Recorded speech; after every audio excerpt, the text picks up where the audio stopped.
Ready to soundtrack your summer? With Red Bull Summer All Day Play, you choose a playlist that fits your summer vibe the best. Are you a festival fanatic, a deep end DJ, a road dog, or a trail mixer?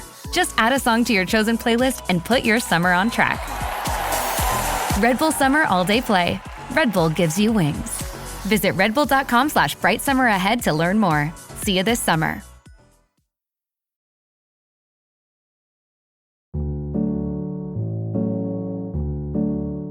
ये सर्द रात, ये आवारगी, नींद का बोझ। ये सर्द रात, ये आवारगी, ये नींद का बोझ हम अपने शहर में होते तो घर गए होते। उम्मीद फाजली का शेर है। घर यानी रहने की जगह।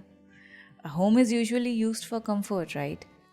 आज के इस एपिसोड में मैं सिर्फ कंफर्ट की बात करूंगी क्योंकि हर कोई बेचैन है, हर किसी को कंफर्ट की ज़रूरत है। उर्दू शायरी में चैन या सुकून के जो मंजर होते हैं उन्हें शायर जब पेंट करता है तो उससे पहले वो अपनी बेचैनी और बेकरारी का जिक्र ज़रूर करता है। तो चैन की ख्वाहिश बिना बेचैनी के इजहार के तो नहीं की जा सकती है। तो आज दोनों की बात होगी, चैन की भी, बेचैनी की भी। स्टार्ट करते हैं। द क्विंट पर शुरू हो गया है उर्दू नामा। मेरा नाम है फबीहा सैयद। आज कंफर्ट की, चैन की बात करेंगे। और जब चैन की हमने बात की और जब ये एपिसोड बनाना शुरू किया, लिखना शुरू किया, तो कई बार आंखें गीली हुई हैं। बता दूं आपको मैं, तो ये समझ आया है that when you reach a certain age तो आप लौटकर किसी ऐसी ज़मीन पे जाना चाहते हैं जो जानी पहचानी हो। कंफर्ट का मतलब सिर्फ पीस नहीं होता, इट्स ऑल्सो रिटर्न, वापसी। That return, that coming back to something warm, that coming back to something that feels familiar, that is चैन। और वो नॉस्टैल्जिया भी हो सकता है, यानी memories become a source of chain, source of comfort। तो वो comfort, वो चैन कई बार किसी स्मेल में आप महसूस करते हैं, किसी की आवाज़ में महसूस करते हैं, कुछ गानों में महसूस करते हैं। जैसे कि मैं आपको बताऊं, स्मेल से मेरी क्या ब्यूटीफुल मेमोरीज जहन में आती हैं। वो है सालन भुनने की खुशबू, and it reminds me of my grandmother. खाना वो पकाया करती थी। हमारे घर में सालन खूब बनते थे। दिन के किसी एक वक्त में कोई एक मील शोरबे वाला सालन होता था जिसे रोटी के साथ खा लिया करते थे बिना कंप्लेन करे। तो हमारी दादी जब सालन बनाती थी तो उसमें जिस पॉइंट पर लहसुन अदरक डाल के उसमें पिसा हुआ धनिया डाल के भुनाई होती थी, वो अलग ही खुशबू उठती है उस वक्त पतीली में से। दिन के किसी वक्त भी मैं सालन की भुनाई करूं, किसी वक्त भी खाना पकाऊं, बट मेरे जहन में वो 11 बजे का तस्वुर होता है। सुबह के 11 बज रहे होते हैं और दादी हमारा ये काम कर रही होती थी। सड़ी हुई गर्मी में बावर्ची खाने में खड़े होकर वो खाना पकाती थी।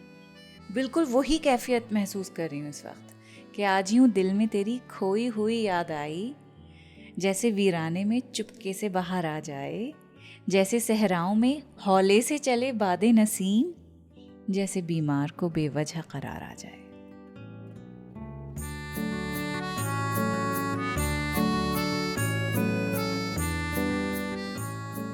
फूड कंफर्ट का, चैन का एक बहुत बड़ा सिंबल है।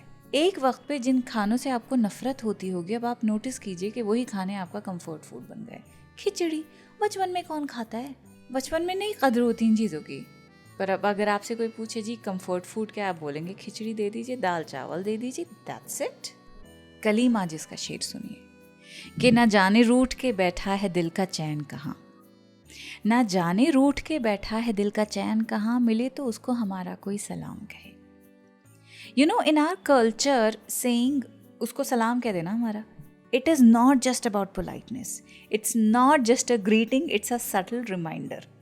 Like when someone owes you something, कि किसी ने आपसे पैसे ले लिए और आपको लौटाना वो भूल गए, तो आप क्या कहेंगे कि भाई उनको हमारा सलाम कह दीजिएगा और बताइए कैसे हैं आप। सो इट्स अ वेरी देसी वे ऑफ सेइंग कि हमने आपको याद दिलाया है, यू ओ अस समथिंग, हम भूले नहीं हैं। So when Kaleem Majid says कि मिले तो उसको हमारा कोई सलाम कहे, he is not just being poetic, he is being deeply sarcastic. So maybe जो पीस है जिसे वो इंसान की तरह ट्रीट कर रहे हैं, it has taken something that belong to him, और अब वो नहीं है उनके पास, तो he is kind of frustrated. He saying if you find it, remind it that I still exist. कह देना, सलाम कह देना, मैं अब भी उसका इंतज़ार कर रहा हूँ। तो एक लाइन जो ये है कि मिले तो उसको हमारा कोई सलाम कहे, इसमें बहुत ज़्यादा विट है, सार्काज़म है कि सलाम, you owe me something, don't forget, okay.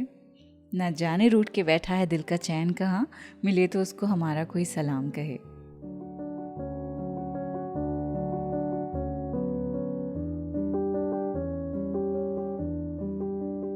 तो हम बात कर रहे थे कलीम आजिज़ की कि कैसे वो सार्काज़म का इस्तेमाल करते हैं बहुत ही जेंटली, एंड देन जोश मलिक आबादी का शेर आ जाता है, बहुत ही डायरेक्ट, बहुत ही इंटेंस, बट थोड़ा सा कंट्रोल यहाँ आपको टोन में दिखेगा।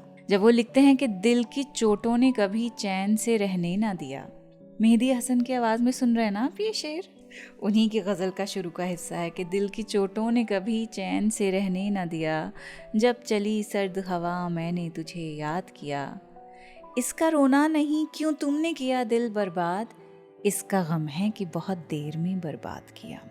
जोश इज टॉकिंग अबाउट रेस्टलेसनेस, बेचैनी दैट नेवर लीव्स। दिल की चोटों ने कभी चैन से रहने ना दिया। My heart has been through so much that even when things are quite peace doesn't come. और जब सर्द हवा चलती है, whenever life slows down, जब खामोशी होती है, that's when the memories hit the hardest। Pain इसी तरह काम करता है, अंदर सुकून होता है और तभी यादें एकदम से ताज़ा हो जाती हैं और फिर आपको बेचैन कर देती हैं। फिर आगे वो लिखते हैं, इसका रोना नहीं क्यों तुमने किया दिल बर्बाद, इसका गम है कि बहुत देर में बर्बाद किया। यहाँ हार्ट ब्रोकन नहीं है, यहाँ सरकाज़म है। कह रहे हैं कि मैं सैड नहीं हूँ कि तुमने मेरी ज़िंदगी बर्बाद कर दिया, that you have ruined my heart. I am just annoyed कि इतना टाइम लगा के तुमने ये काम किया है। प्राइड भी है, एग्जॉशन भी है कि भाई अगर हमको तोड़ना था तो पहले ही कर देते ना, इतना क्यों हमको बहलाया फुसलाया, इतना वक्त क्यों लगाया। सो कलीम आजिज़ और जोश मलिक आबादी के दोनों जो अशार हैं, दे टॉक अबाउट बेचैनी, लेकिन अलग अलग एंगल से।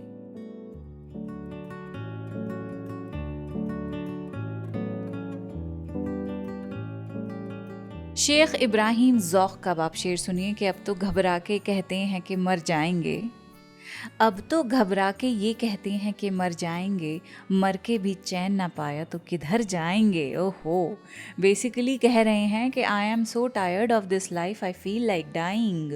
लेकिन फिर वो एकदम से सवाल भी करते हैं कि अगर मरने के बाद भी सुकून नहीं मिला तब कहाँ जाएंगे।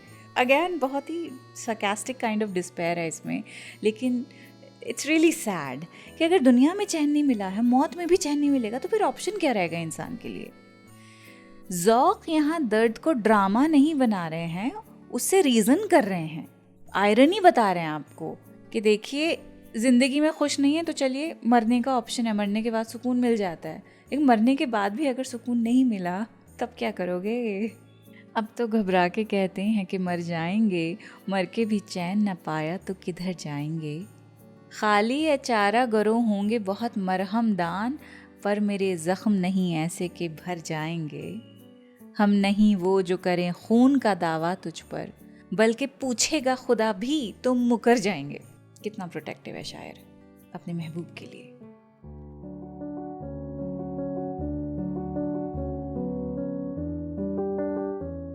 देखिए, मोहब्बत भी करनी है, रिजेक्शन भी मिलता है, बेचैनी मिले तो उस पर कुड़कुड़ भी करनी है। शायरी में यही होता है। महबूब ने लिफ्ट नहीं दी, फिर भी उसके भाई नाम के कसीदे पढ़े जा रहे हैं। उसकी नाक, उसकी आंखें, बाल, हाथ, उसकी खुशबू महबूब से ऑब्सेशन ख़त्म ही नहीं होके देती है। अरे भाई, शादी से पहले की मोहब्बतें ख़त्म हो जाएंगी, हार्ट ब्रेक हो जाएगा, अच्छी बात है, इट्स गुड रिडेंस। शादी के बाद भी अगर बच्चों से पहले रिश्ते ख़त्म हो जाएं, गुड रिडेंस।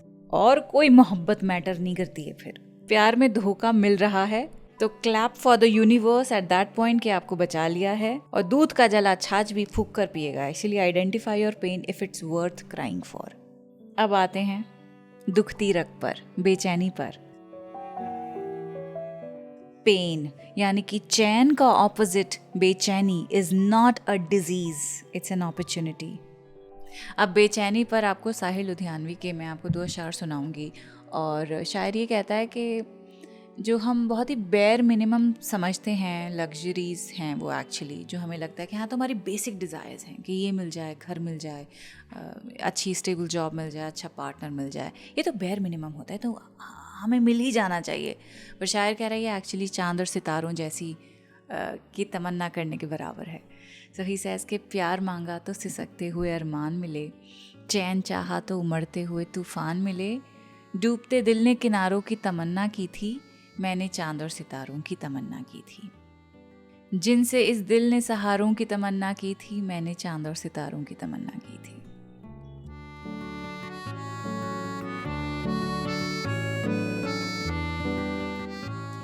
एक और नज़्म है, परवीन शाकिर की है, उन्वान है उसका जुदाई की पहली रात। ज़रूर पढ़िएगा ढूंढकर, मुझसे बिल्कुल पढ़ी नहीं गई है। मुझे ऐसा लगा कि महबूब से जुदाई पर शायद नज़्म लिखी गई है, but it's about a mother who lost her child, और उसकी बेचैनी जिस तरह इस नज़्म में बयान की गई है, मुझसे वो नहीं पढ़ी गई। वो नज़्म रिकॉर्ड करना तो बहुत दूर की बात है, मतलब I don't even want to revisit it because it's painful. जुदाई की पहली रात। अब पॉडकास्ट के आखिर में गुलजार साहब की नज़्म है। इसमें भी एक तरह का चैन है और इसमें भी एक तरह की कंप्लेन है, एक बेचैनी है। किताबों की बेचैनी पर ये नज़्म लिखी गई है। उन्वान ही किताबें हैं। लिखते हैं कि किताबें झांकती हैं बंद अलमारी के शीशों से, बड़ी हसरत से तकती हैं। महीनों अब मुलाकातें नहीं होती जो शामें उनकी सोहबत में कटा करती थी, अब अक्सर गुजर जाती हैं कंप्यूटर के पर्दों पर। बड़ी बेचैन रहती हैं किताबें, उन्हें अब नींद में चलने की आदत हो गई है, बड़ी हसरत से तकती हैं। जो कदरें वो सुनाती थीं वो कदरें अब नज़र आती नहीं घर में, जो रिश्ते वो सुनाती थीं वो सारे उधड़े उधड़े हैं। कोई सफ़हा पलटता हूँ तो एक सिसकी निकलती है। कई लफ्ज़ों के मानी गिर पड़े हैं, बिना पत्तों के सूखे तुंड लगते हैं वो सब अल्फाज, जिन पर अब कोई मानी नहीं उगते। बहुत सी इस्तिलाहें हैं जो मिट्टी के सकोरों की तरह बिखरी पड़ी हैं, गिलासों ने उन्हें मतरूख कर डाला। ज़बां पर जायका आता था जो सफ़े पलटने का, अब उंगली क्लिक करने से बस एक झपकी गुजरती है, बहुत कुछ तह बतह खुलता चला जाता है पर्दे पर। कंप्यूटर स्क्रीन की बात कर रहे हैं, कई सारे टैब्स खुलते चले जाते हैं सिर्फ एक क्लिक से। किताबों से जो ज़ाती राब्ता था कट गया है। कभी गोदी में लेते थे, कभी घुटनों को अपनी रेहल की सूरत बनाकर नीम सजदे में पढ़ा करते थे, छूते थे जबीं से। वो सारा इल्म तो मिलता रहेगा आइंदा भी, मगर वो जो किताबों में मिला करते थे सूखे फूल और महके हुए रुके, किताबें मांगने गिरने उठाने के बहाने रिश्ते बनते थे, उनका क्या होगा? वो शायद अब नहीं होंगे। मलाल है एक, बेचैनी है एक। लेकिन मैं सोचती हूँ बेचैनी इतनी बुरी भी नहीं है ना। जब तक हम बेचैन नहीं रहेंगे तो बेचैनी ख़त्म करने के रास्ते नहीं निकाल पाएंगे। बेचैनी ख़त्म करने के रास्तों पे जब तक चलेंगे नहीं तो चैन नहीं मिल पाएगा। सो ब्लेसिंग इन डिस्गाइज हुआ ना बेचैनी। डिजीज नहीं है जैसे पहले कहा था, अपॉर्चुनिटी है। तो बेचैन रहिए, चैन मिल ही जाएगा, क्योंकि सुकून मिल ही जाता है, आ ही जाता है किसी ना किसी तरह। ख्याल रखें, अगले हफ्ते मिलती हूँ। खुदा हाफिज़।